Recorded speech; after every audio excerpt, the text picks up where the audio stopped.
Court में, लेकिन अंदर हमको नहीं जाने दिया। अंदर आपको नहीं जाने दिया। इस तरह का फर्जी आरोप लगा रहे हैं कि बयान बदल दिया गया। नहीं, वो दूसरी औरत है, याद हो है। अच्छा, दूसरी याद हो रहा हाँ, हमारा नाम लगा के बयान है। इसमें जो भी सरकार के दबाव में किया जा रहा है, ये सरासर गलत है। इसकी मैं निंदा करता हूँ और इसकी पुनः सीबीआई जांच होनी चाहिए। माननीय मुख्यमंत्री से मांग है, अगर न्याय देना चाहते हैं तो। पिछड़े समाज की बेटी, ये पाल समाज की बेटी, आज यहाँ पर ये राजनीति की जा रही है। ब्राह्मण और पाल को लड़ाया जा रहा है। अभी कुछ दिन पहले एससी और क्षत्रिय को लड़ाया जा रहा था। ये पक्ष और विपक्ष के दोनों लोग मिलकर के इस तरह की घटिया काम कर रहे हैं। इसकी मैं निंदा करता हूँ। बेटी सबकी होती है। ये बेटी अकेले पाल की बेटी नहीं है, ये इस देश की बेटी, प्रदेश की बेटी है, लेकिन गरीब की बेटी है, इसलिए न्याय नहीं मिल रहा है। कुंठित होकर के, अपने लड़के के कृत्य से क्षुब्ध होकर के अगर उन्होंने सुसाइड कर लिया तो उसमें पीड़िता के बाप और चाचा, इनके घर वालों की क्या जिम्मेदारी बनती है? इनका क्या दोष है? इस तरह के जो सरकार के दबाव में अन्याय किया जा रहा है, ये अन्याय बहुजन समाज पार्टी बर्दाश्त नहीं करेगी। माननीय बहन जी ने आज एक प्रतिनिधिमंडल यहाँ भेजने का काम किया है।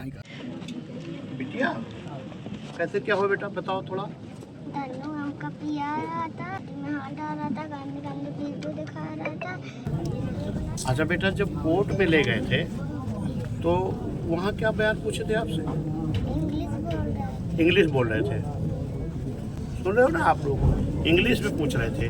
जबकि अगर बयान लिया जा रहा था तो बच्चे को किस तरह के शब्दों का ज्ञान है उस तरह से पूछना चाहिए ना। ये फर्जी बयानबाजी की जा रही है कि उसकी माँ ने बयान बदल दिया, बेटी ने बयान बदल दिया। ये मासूम बिटिया क्या बोल रही?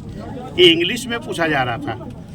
ये माँ है इनकी, किसी दूसरी महिला को, जो मुझे जानकारी मिली है, किसी दूसरी महिला का बयान कराया गया कि हम बयान बदल रहे हैं। ये माँ है इनकी। आप बोलो क्या हुआ था वहाँ कोर्ट में जब गए थे? साहब, हम वहाँ गए थे कोर्ट में, लेकिन हाँ। अंदर हमको नहीं जाने दिया। अंदर आपको नहीं जाने नहीं दिए। जाने। इस तरह का फर्जी आरोप लगा रहे हैं कि बयान बदल दिया गया। नहीं, वो दूसरी औरत है, याद हो है। अच्छा, दूसरी याद हो रहा हाँ, हमारा नाम लगा के बयान कहे थे ना भाई, आवाज नहीं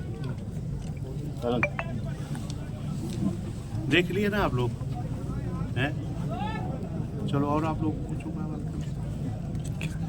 बेटा, जैसे बताया जा रहा है कि आप लोगों को परेशान भी किया जा रहा है, दबाव भी बनाया जा रहा है, बात सच है क्या? नहीं, कोई नहीं दबा रहा। अच्छा, तो ये जो बात निकल के आई कि कोई और बयान देने गया, आप लोगों को जब पता चला तो आप लोगों ने कार्रवाई दोबारा पुलिस से कही कि ये बात हो रही है?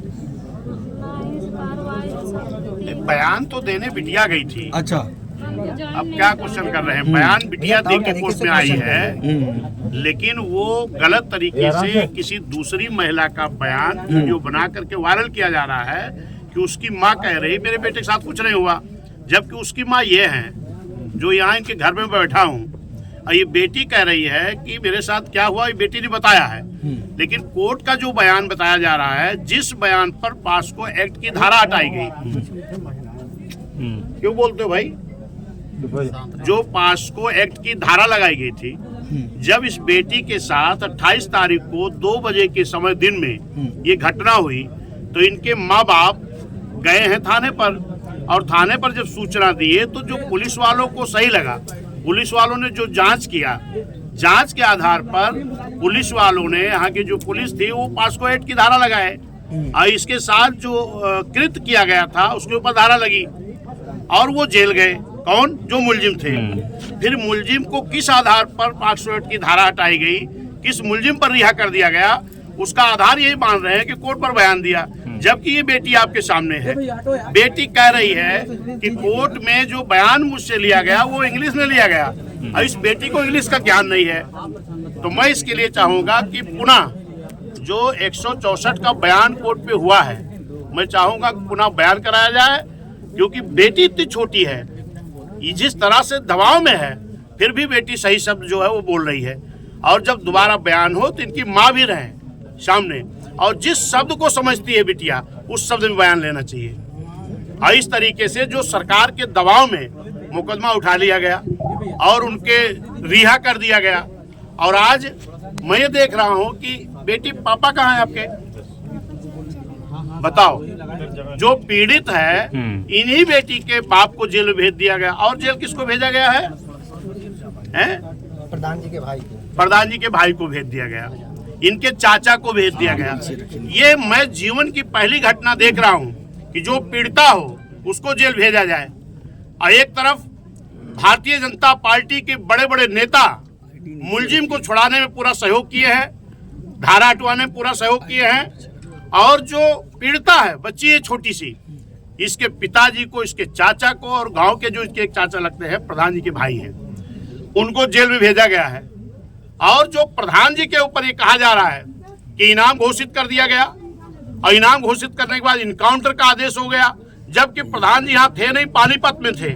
मैं सरकार के मुख्यमंत्री जी से मांग करता हूं कि अगर पुलिस ने जो कार्रवाई की थी पहले, जब इनके पीड़ित के घर वालों के थाने पर जाने के बाद जो बयान, जो काम पुलिस वालों ने किया था वो तो सही था, लेकिन बाद में सरकार के बड़े नेताओं के दबाव में जो किया जा रहा ये गलत है। इसलिए मैं माननीय मुख्यमंत्री जी से मांग करता हूं, क्योंकि अब मुझे भी संदेह पुलिस वालों पर हो गया है। और ये संदेह क्यों हुआ है? सरकार के दबाव में, सरकार के दबाव में हुआ है। सरकार उधर लगी है। मेरी माननीय मुख्यमंत्री जी से मांग है कि इस घटना की सीबीआई जांच कराई जाए। अभी हमारे केंद्रीय मंत्री जी आए थे, मैं धन्यवाद देता हूं, आए थे। उन्होंने जो मांग की एसआईटी जांच की, एसआईटी जांच कौन करेगा? वो भी यही की लोकल पुलिस करेगी, डीआईजी करेंगे, एसपी करेंगे, उन्हीं की टीम गठित होगी। जब पुलिस पर भरोसा न हमें है, पीड़िता को नहीं है, और जो इनको जो पीड़ित कर रहे हैं, इनके जो प्रताड़ित करने वाले लोग हैं, जो मुलजिम हैं, उनके साथ सरकार खड़ी है। तो इसी स्थिति में मैं मुख्यमंत्री से मांग करूंगा इसकी सीबीआई जांच हो, तभी निष्पक्ष हो जाएगा। और जो इनके पिता, इनके चाचा इस बिटिया के जेल में बंद किए गए हैं, उनकी रिहाई कराई जाए। और उनको किस आधार पर जेल भेजा गया ये मेरे समझ में नहीं आता है। कहा जा रहा है कि उन्होंने सुसाइड कर लिया। जब ये बिटिया के साथ घटना हुई, इनके माँ बाप जब उनके घर गए, जो इनकी माँ का बयान हमने सुना है, ये जब घर गए तो उस जो प्रताड़ित करने वाला है धुन्नू, क्या नाम उसका, धुन्नू और सिद्धार्थ, उनके बाप ने खुद उनको चप्पलों से पीटा। कोई भी बाप होगा, अगर उनका लड़का इतनी नालायकी का काम करेगा तो वो तो पीटेगा ही। और उसके बाद जब वो जेल चले गए तब वो अपने लड़के के कृत्य से कुंठित होकर के, अपने लड़के के कृत्य से क्षुब्ध होकर के अगर उन्होंने सुसाइड कर लिया तो उसमें पीड़िता के बाप और चाचा, इनके घर वालों की क्या जिम्मेदारी बनती है? इनका क्या दोष है? इस तरह के जो सरकार के दबाव में अन्याय किया जा रहा, ये अन्याय बहुजन समाज पार्टी बर्दाश्त नहीं करेगी। माननीय बहन जी ने आज एक प्रतिनिधि मंडल यहाँ भेजने का काम किया है। हमारे साथ में पूर्व में राज्यसभा, लोकसभा के सांसद रहे माननीय घनश्याम चंद्र खरवार जी मौजूद हैं, पूर्व मंत्री, नेता विधानमंडल दल माननीय हमारे गयाचरण दिनकर साहब मौजूद हैं। इधर हमारे जो बहुजन समाज पार्टी के लोकसभा के प्रत्याशी रहे हैं हेम बाबू धनगर जी, उनके पिताजी, और हमारे समाज के ये अध्यक्ष हैं सामाजिक संगठन के, तमाम हमारे जिम्मेदार साथी आए हैं। मैं इन सब लोग बीच में कह रहा हूँ, बहुजन समाज पार्टी की नेता मान्य बहन जी ने जब ये घटना की जानकारी हुई तो मुझे भेजने का काम किया है। और आज मैं आया हूँ। अभी जो बिटिया का बयान है, पूरी जो बात है, मैं जा करके बहन जी के सामने रखने का काम करूंगा। सत्ता पक्ष तो लगा ही है कि बेटी को न्याय ना मिले, लेकिन विपक्ष के भी कुछ लोग जिनका मैं ट्वीट देखा हूं, वो कह रहे हैं कि एक जो है बहुत बड़े प्रभावशाली के दबाव में FIR लिख दी गई। अब ये बिटिया या इनके बाप, पिताजी क्या करते बेटा? ईंटा गारा करते हैं।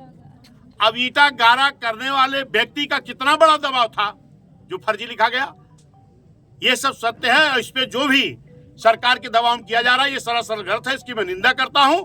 और इसकी पुनः सीबीआई जांच होनी चाहिए। माननीय मुख्यमंत्री से मांग है, अगर न्याय देना चाहते हैं तो पिछड़े समाज की बेटी, ये पाल समाज की बेटी, आज यहाँ पर ये राजनीति की जा रही है, ब्राह्मण और पाल को लड़ाया जा रहा है। अभी कुछ दिन पहले SC और क्षत्रिय को लड़ाया जा रहा था। ये पक्ष और विपक्ष के दोनों लोग मिलकर के इस तरह की घटिया काम कर रहे हैं, इसकी मैं निंदा करता हूं। बेटी सबकी होती है, ये बेटी अकेले पाल की बेटी नहीं है, ये इस देश की बेटी, प्रदेश की बेटी है, लेकिन गरीब की बेटी है, इसलिए न्याय नहीं मिल रहा है।